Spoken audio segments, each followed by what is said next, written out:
5 तारखेला जी बैठक बोलवली, या बैठकीला कोण कोण असणार आहे, काय अजेंडा असणार आहे आणि कुठे होणार आहे? बैठक इथंच माझ्या घरी होणार आहे 5 तारखेची, आणि त्यात आमचे स्पोक्सपर्सन्स येतील आणि अजून काही कोर टीम मेंबर्स येतील ज्यांनी आम्हाला प्रोटेस्ट मॅनेज करण्यात खूप मदत केली होती. आणि त्यामध्ये आम्ही डिस्कस करू की पुढे जे सीजेपीची मुव्हमेंट आहे ती पुढे कशी घेऊन जायची आणि आमचं जे संघटन आहे ते कसं बनवायचं. एक तक्रार करण्यात आलेली आहे तुमच्या वडिलांच्या संपत्तीबद्दल, त्यावर तुमचं काय? मला वाटतं तक्रार माझ्या एज्युकेशन क्वालिफिकेशन्सवर आहे की मी कसं बॉस्टनचा खर्च घेऊ शकलो, थोडं बॉस्टनचं शिक्षण घेऊ शकलो. त्यावर माझं असं म्हणणं आहे की मी माझं स्कॉलरशिप लेटर आणि एज्युकेशन लोनचं लेटर दाखवायला तयार आहे. पंतप्रधानांनी सुद्धा त्यांची डिग्री आहे ती दाखवावी, सार्वजनिक करावी. त्यांनी त्यांची डिग्री सार्वजनिक केली तर मी लगेच माझं स्कॉलरशिप लेटर आणि एज्युकेशन लेटर माझ्या डिग्री सोबत सार्वजनिक करायला तयार आहे. पण आता हे घरापर्यंत येतं म्हणजे हे एवढा मोठा सामना करावा लागतो. नाही, येऊ द्या ना, घरापर्यंत येऊ द्या. जी चौकशी करायची आहे करून घ्या. आपल्याला माहिती आहे या देशात आपण जेव्हा जेव्हा या सरकारच्या विरोधात बोलतो, मी काय पहिला व्यक्ती नाहीये ज्याच्यासोबत असं होतंय. जेव्हा जेव्हा ज्यांनी या सरकारच्या विरोधात आवाज उठवलाय, त्यांना प्रश्न विचारले, हे लोक सगळ्यात पहिली गोष्ट तेच करताय, ईडी सीबीआय पाठवणं सुरू करतात.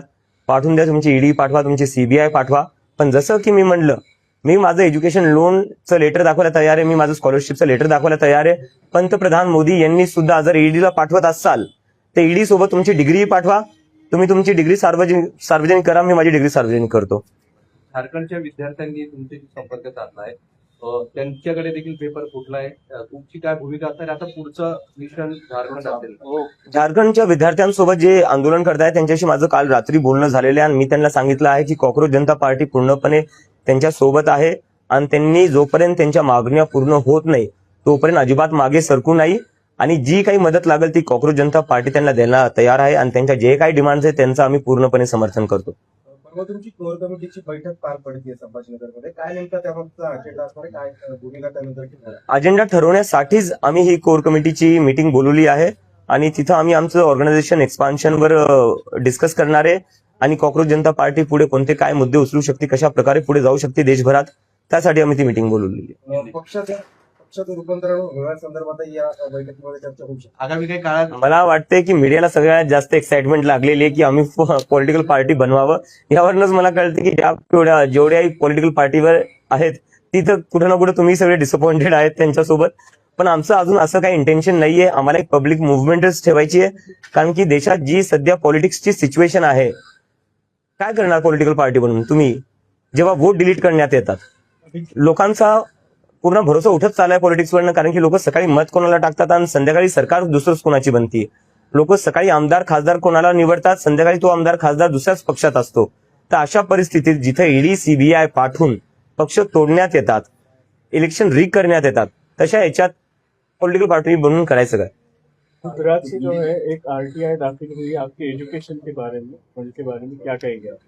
उस पर मैं ये कहना चाहूंगा कि हमारे प्राइम मिनिस्टर नरेंद्र मोदी जी अपनी डिग्री पब्लिक कर दे. मैं अपना एजुकेशन लोन का लेटर और मैं अपना स्कॉलरशिप लेटर पब्लिक करने के लिए तैयार हूं और मेरी डिग्री असली है. नरेंद्र मोदी जी की भी डिग्री असली होगी ऐसी मैं उम्मीद करता हूं. तो वो अपनी डिग्री दिखा दे और मैं अपने सारे डॉक्यूमेंट्स दिखाने को तैयार हूं. झारखंड में भी जो स्टूडेंट अभी प्रोटेस्ट कर रहे हैं उन्होंने आपसे बातचीत की है, आप क्या कहेंगे? उनसे कल रात को मेरी बातचीत हुई और उनको मैंने पूरा अश्योरेंस दिया है कि कॉक्रोच जनता पार्टी पूरी तरह उनके आंदोलन के साथ है और उन्हें जिस किसी भी चीज की जरूरत पड़ेगी उनके आंदोलन को मजबूत करने के लिए वो कॉक्रोच जनता पार्टी करेगी और उनके जो भी डिमांड्स है हम उन डिमांड्स का पूरा समर्थन करते हैं. 5 तारीख को आपने मीटिंग बुलाई है, इस मीटिंग में कौन कौन होगा और ये मीटिंग कहाँ होगी और मीटिंग का एजेंडा क्या है?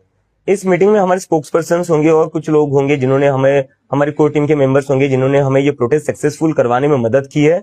और इस मीटिंग में हम डिस्कस करेंगे कि कॉक्रोच जनता पार्टी को आगे कैसे बढ़ाया जाए, संगठन का एक्सपांशन कैसे किया जाए और आगे का रोड मैप क्या होना चाहिए, उसको लेकर ये मीटिंग रहेगी. कुछ पॉलिटिकल पार्टी से आपको बोला जा रहा है, अटैचमेंट हो रही है, कोई आ रहा है हमारे साथ आइए क्योंकि आप आंदोलन कर रहे हैं, इसका इम्पैक्ट दिख रहा है? नहीं, लोग मिलने आ रहे हैं, लोग कॉन्ग्रेचुलेट कर रहे हैं, शुभेच्छा दे रहे हैं अपनी, कह रहे कि आपने जो मुद्दा उठाया था काफी जरूरी था उठाना और देश के भविष्य का मुद्दा है और उसके ऊपर इतनी बड़ी जो जीत हुई है देश के युवाओं की, तो उसके लिए वो हमें कॉन्ग्रेचुलेट करने आए थे.